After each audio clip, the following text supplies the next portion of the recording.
We're here at Clearwater Beach, Florida to give you inspiration on what is possible with real estate investing. We're here at Collective Genius. We meet 4 times a year. It's the nation's largest real estate investors and home flippers in the entire country. Today we're talking with Josh Swart, who was actually a janitor 7 years ago, and today is doing 50 wholesale deals per year and 50 build to rent investment properties that he is building and adding to his rental portfolio every single year.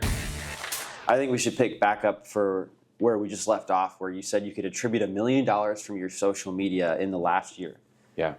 So was that you doing it, or was there somebody who came in and kind of created the social media presence that you have? I was doing it at a very low level, but I hired an individual last year Corey, he's on my team, who has spearheaded really just developing our social media brand. And my goal initially was just to get deals. Like, I wanted people to know that I was buying. I wanted people to know that I was building and developing, so that wholesalers would bring me deals. And then also so that I could raise private money a lot easier. It's a lot easier to establish credibility with private lenders when they follow you on social media versus you just approaching somebody with a cold outreach asking for money, right? Yeah. They can actually attribute where their money is going to, and they can correlate what they see on social media with it working, right? Yeah. So that was my desire, and we've had great success with putting content out. We've gotten lucky with a couple posts, and they've done well. And when you say do well, what would you mean by that, for example? I mean, everybody wants to have viral content. I mean, Yeah. we've had some that have had a couple million views. Oh, across nice. Different platforms. And so it usually ends in people just roasting me for my haircut or that I look like Kenny Powers. But Oh, that's awesome. so yeah, it's a good time. That's very in right now, the haircut. How long have you had your haircut? Well, I've had a mullet my whole life. What? Are you serious? No, I'm just kidding. I've refined the mullet over the last 3 or 4 years. Nice. So you're ahead of the curve. Yeah. It's progressively getting longer and curlier and more, shaped. So Love it. yeah. Yeah. In Austin, everyone has a mullet now. Really? Yes. But I just visited St. Louis and Indianapolis, and they're just behind the trend. Yeah. I stood out. I'm from North Carolina, and so it's technically the South. Mullets have been in the South for a long time. Oh yeah. Yeah, for sure. Yeah. I mean, I always knew what a mullet was, but I never had a friend with a mullet. Now I have the beginnings of a mullet. Let's see. Can we compare? Oh yeah, Can yeah. we compare mullets? This. If you consider this back here used to be buzzed. I mean, I can grab it and wrap my finger around it. There you go. So it's about 2 months of growth, I would say. Yeah, it's cute. But I get the sides shaved every week. Nice. Yeah. So back to social media. Yep. Mullets give you more views and more comments, which lead to more views, it sounds like. Yeah. But I'm actually curious. So that was a reel, if it went viral, and that was on Instagram, or was it on TikTok? I mean, we've had stuff on Instagram, TikTok, YouTube. They've all done well. So it's across all these different platforms. We've had certain posts pop off. What was one of the million view posts about, if you would summarize it? The first one that took off was a house that we had painted white, and the neighbor's house was also painted white. And Corey happened to be in the truck with me when the neighbor got my phone number and called me, and he was furious about the fact that we painted this house white and his house is white. Oh, so it was a recording of the phone call. It was the recording of the phone call, and it was something that wasn't planned. I was driving, I eventually ended up parking to finish the phone call. But I was just kind of going along with the call, just asking him questions, just being really curious and playing a little bit dumb as to what was going on. Yeah. And he called us the little sister house, and the whole neighborhood's talking about how, and how we copied him. It was really comical, right? But what we found is usually the confrontational, edgy stuff is what gets us more views. Yeah. So anytime that there's something that happens in the office or something happens at a job site that is shock and awe factor, we want to make sure that we prioritize getting it on camera, because it's usually something that our audience really, really likes. Whose side do you feel like the internet took? Was it the phone call guy's side or your side in terms of the house situation? It was 99% on our side. Nice. There was that 1% of the trolls that were why would you copy him? But they were two completely different shades of white. It is what it is. That's so funny. I have a similar house in Indianapolis where I painted it black and put in black windows. Nice. I have copper gutters. and the lady across the street is been there forever, and she comes over and just says how ugly it is every day while we're having it painted. And she's got a Rascal scooter, so she comes over at one speed, right? It's like you can see her coming for about 3 minutes before she gets there. Oh boy. Yeah. That's awesome. Yep. But it's just like, I guess black houses to me look amazing. They look badass, but I guess it doesn't appeal that way to everybody. There's a niche who likes that. You're never going to make everybody happy. Yeah. So, you know. So back to the social media, I'm really intrigued. It sounds like that drove $1 million in value through getting to speak at meetups where people hear you speak that are wholesaling, and then they can give you their deals, right? Yeah. So that's a huge way. And then also you said, you get more rapport with people who are lending you money. And so they see your deals, they see that you're out there. What other types of content do you think has really done well? Just like the one where the guy was calling you. Yeah, I think that, like I mentioned earlier, featuring just what we're doing, it's very easy for me to put my head down and just try to execute and grind and build a business. But until there is some of that's put on display, people have no idea what I do. They just know that I'm in real estate. Yeah. And so for me to go to a property and show the before and after, hey, we bought this land, this is what we did with it, oh, this cool. is the end product. It allows people to... I am branded as the guy who buys land and develops land. And that was my goal from the get-go. So I had a friend who had a parcel of land. He sent it over to me. We were able to make a deal out of it. Whereas if it wasn't for social media, maybe I wouldn't have had that same opportunity for him to connect those dots. Oh, yeah. So it's pretty powerful in being able to establish your business locally. And in our marketplace, it's something that's really working for us. That's awesome. Do you find that do you ever buy directly from sellers, like distressed sellers? I know you do 20% wholesaling, so you must, right? You must be buying directly from homeowners. We have our own sales and marketing company where we're sourcing off-market properties. So I would say 80% of what I do buy is from our own sales funnel. Got it. The other 20% is from wholesalers and rarely on the MLS. So my question is your social media brand related at all to your way that you're reaching out to homeowners? Or is it strictly for everyone else that you work with? It is mostly in the investor network and in my, my local community. Yeah. It's not necessarily like a TV brand for sellers. We buy your house. Exactly, you're not saying right. that. And I don't necessarily think that that's content that people would be entertained by. I wouldn't probably grow a following that way. Right. So, and I don't know if that content that I have on social media would help with building credibility with the sellers that we have. Right. That's what I was asking is are they able to find that, or is it a completely different brand when you market to them? Yeah. If they search my name, they're going to find it. There's no way that there's... Yeah. But I don't think they do. Yes. You think they do? I don't think they do. Yeah.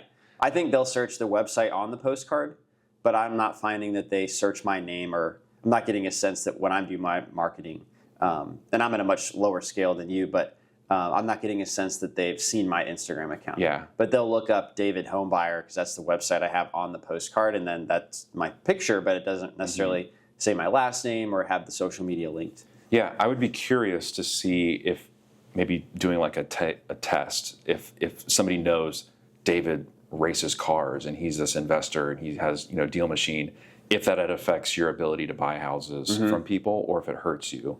Well, it hasn't. That's a good question. I don't know how to fully test that, because if it hurts me, I probably wouldn't know. Yeah. They probably just wouldn't call back maybe. But it would be like you showing up to buy a house in like a Corvette or something like that. I don't think that's going to help you. Yeah, exactly. You want to come in like a truck or a beat up truck or just a regular car. Right. Yeah. Well, cool. So when did you start posting on social media? Because that can be scary for the reason we just discussed. You're like, well, I don't know if this is going to hurt me when I'm talking with sellers directly. When did you start? I've been posting all along my journey, starting in like 2017, investing, but we really didn't get serious about it until 2022. Okay. And we're posting consistently, highly edited videos. I've got a camera guy. He's following me around to job sites. In 2022? Yeah. Oh, so you've been in the game longer than me. I started in 2017. Yeah. Well, I mean the social media side of things. Social media, yeah. Yeah. So I really started to post 2 years ago.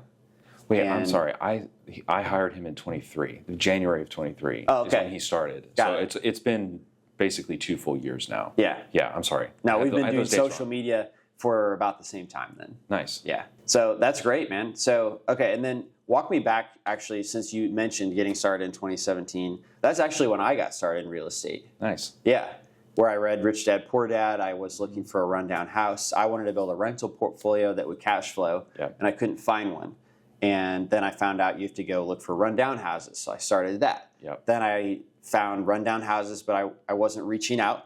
And I saw somebody bought a house I'd written down, and that's when I made DealMachine, which was just a tool for myself, et cetera. But that's how I got started. Yeah. So what was your journey like in the beginning back in 2017?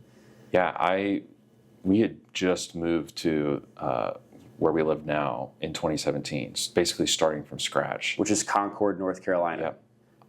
I was a janitor at a gym. Okay. That was the only job that I could get, and I applied everywhere, and nothing happened. So I was stuck for that year as a janitor. But it was one of the best things that ever happened to me in my career, because during that time I met so many individuals that are really key individuals in where I'm at today in business. And so the first At the gym? at the gym. Interesting. Yeah. So members who were there working out, I would just talk with them, express my interest in real estate, and then begin to identify a few individuals who were actually in the game already. And there was one individual who was really pivotal in helping me find my first flip that I ever did. I bought a house in 2017 that was like a live-in flip, fixed it up. Mm-hmm. We moved into it. I had a background in construction, so I knew how to remodel houses. So that was the one that I did myself. But then in 2018, I bought my first flip that was a totally separate property. And he was helpful in helping me get that one. And that was the guy you met at the gym? This guy I met at You the struck gym. up a conversation with the regular? He Yeah. did real estate? Yeah, I was coaching in a CrossFit class, and he was one of the regulars that came to that class. And almost at the end of every class, I'd spend 15, 20 minutes with him just talking real estate. And he eventually was like, hey, I've got this one. It doesn't work for me, but you should buy it because you'll make money. And I bought it. Why didn't it make sense for him? Were you skeptical? Yeah, I mean, looking back on it now, there wasn't enough meat on the bones. Yeah. I went through, did that whole remodel, and we only made like $1,000 on it. Oh, When wow. it was all said Whoa, and done. after doing all, how long did that take you? I don't even remember. I mean, it was probably a 5 or 6 month project from start to finish. Yeah. And there was multiple individuals that I talked to help fund it, and they all said, no, there's not enough meat on the bones. It's not a good deal. But me being, a knucklehead, I was like, I'm going to make it work. That's probably a good idea, though, because you need to have it done in order to believe that it can be done again, Yeah. right? You make more money on the second deal, probably. Yeah. So, yeah, we made $1,000 on that, and that was all I needed to show proof of concept. Mm-hmm. I had one deal under my belt, and So that was a live-in flip. It took some time. You moved in? well, that was a house I bought in 2017, and then 2018 I bought my first actual flip. That Okay. was something that was a separate property I wasn't living in. Got it. And yeah, once we did that one and sold it, I was hooked, and it was snowballed from there. So the first one where you made $1,000, was that a wholesale transaction? It was an off-market sale. Yeah. Okay. So that came from your guy at the gym? It was a referral from the Yeah. guy at the gym. Yeah. Okay, got it. So you got it under contract. He didn't have it under contract at all? No. He got it through, he did marketing and a seller. Yeah, it was probably an email list that he was on, and Got it. Oh, so did you buy it from a wholesaler? yeah. And then what did you do with it? I got the contractor. We did the full remodel. Okay, so you did the flip. You did flip Yeah. it. Okay, got it. That's what I knew. Yeah. I'm a flipper. I'm going to flip a house. So that's what we went with. Well, this was your first one, though, right? Mm-hmm. Okay. So where did you get the money to buy the house and flip it? So this is a crazy story. Okay. I'm ready. The house was $68,000. I believe that. Not everyone listening will believe that because they live in California or something, but I believe that because I'm from Indianapolis. Yep. It's like I bought a $4,000 house once. Yeah. 68 grand. It was in rough shape. And I did not have $68,000. So I met with multiple individuals everybody that I knew that was a high net worth individual, they all said no. And so I was down to the week of closing. I was in the house and I was like, I just prayed. I was like, God, I have no idea how to make this work, but I know that this is what I'm supposed to do in life. And later on, shortly after that, I got a call from my brother and said, hey, Matt, this guy that I surfed with one time in California, he was a friend of my brother's. He's looking to do some investing, but it's too expensive in California. You should talk to him. So I called up Matt, and Matt's like, hey, I hear you guys are doing some real estate out there. I want to invest. I don't have a lot of money. I only have $68,000. And my jaw hit the floor, and that's the exact amount. Yeah, it's the exact amount that I needed. That's something that only God can orchestrate, right? And so I've got multiple stories like that throughout my investing journey, but that was the one that really kicked things off for me. So that helped you take down the property and buy it, but how did you get the money then to fix it up? Yeah, so that was a combination of credit cards that I used. I had a line of credit that my in-laws gracefully extended to me, and then I had a little bit of personal cash. I don't know the exact amount at the time, but I did the credit card thing too. How did you find the credit cards? I'm guessing no interest credit cards, right? Yes, yeah. So just maxed that out, use that as much as possible, paying for materials, and then using the line of credit to pay for labor for the contractors. Got it. So yeah, just whatever it took, and at that moment, that was something that I was overextended significantly, and it was impacting my family's finances. And I told myself I'd never do that again. There's got to be a better way. So it forced me to find better funding sources, and so that didn't happen again. What would be a better funding source, for example? Yeah, there's all sorts of hard money lenders, DSCR lenders, construction. So you felt financing. like you could have done that from the beginning had you known those existed? Yes. Got it. I mean, had I known, I would have gone that route. But this is, ignorance at that point. Yeah. I thought that was the only way to make it work. Yeah, you're supposed to move fast and just create a mess behind you. Yeah. But that's kind of the only way to get going, I feel like, is to just put all that aside and make it happen. Yeah, absolutely. That seems to be a trend with people that I interview, and that's how I operated from the beginning as well. I think it's Zuckerberg.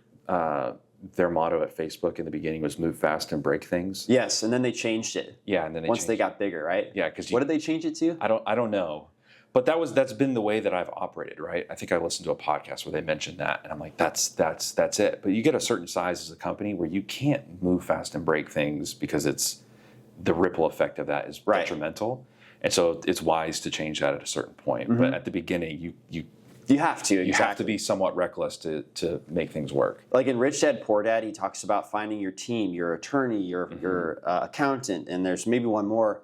And I was like, what am I going to do meeting with an accountant? I don't even have any money to count. Yeah. It's like, why don't I do some deals and earn some revenue first, and then I'll go back like a year later and like straighten it all out and figure that out. So that's always been my approach. But a lot of new people, they try to line all that up, but I just don't think that's the right first step. Yeah, it's very easy to take these steps and feel like you're making progress, like starting an LLC or meeting with an attorney or whatever these little micro steps are that make you feel like you're accomplishing things, but they're not the hard things that actually get you deals. Yeah, like picking up the phone and calling distressed property owners.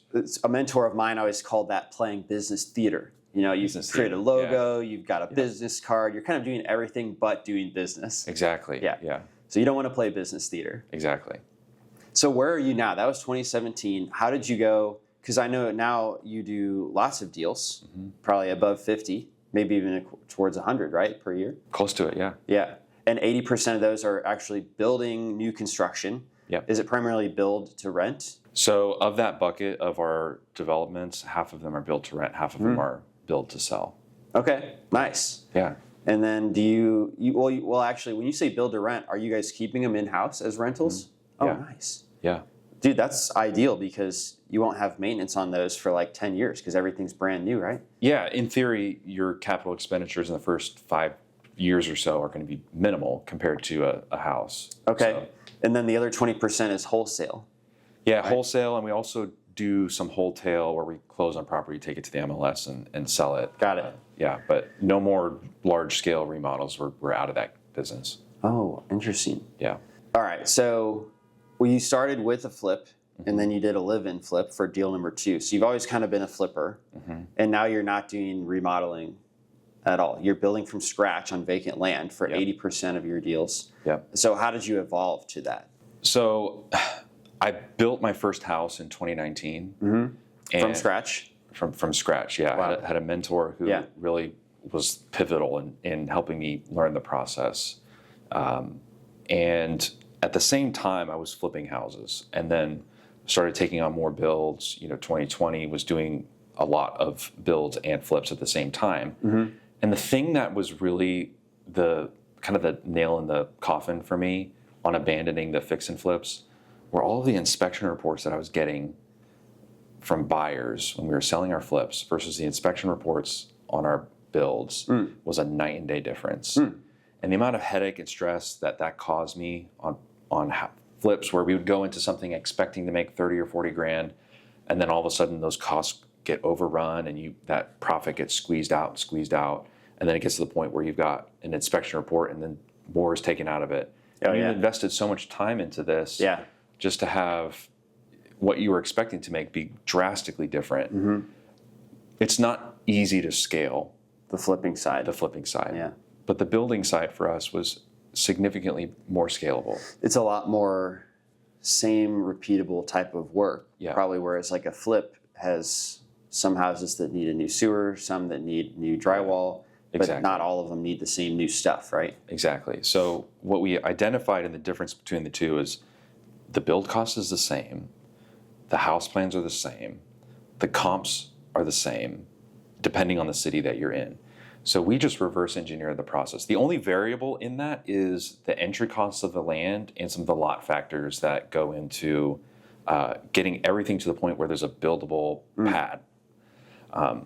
So we just reverse engineer the process. We looked at every city, municipality around the Charlotte market and identified the ones where if this is our fixed construction cost, because it costs the same no matter where we were building, what's land trading at and what can we sell it for? And then we have identified all the markets that it worked in, and we just went gangbusters in each one of those. Are you typically finding lots that are in subdivisions but never got a house built on it? Or are you guys building a big piece of land and dividing it up and creating your own subdivision? Yeah.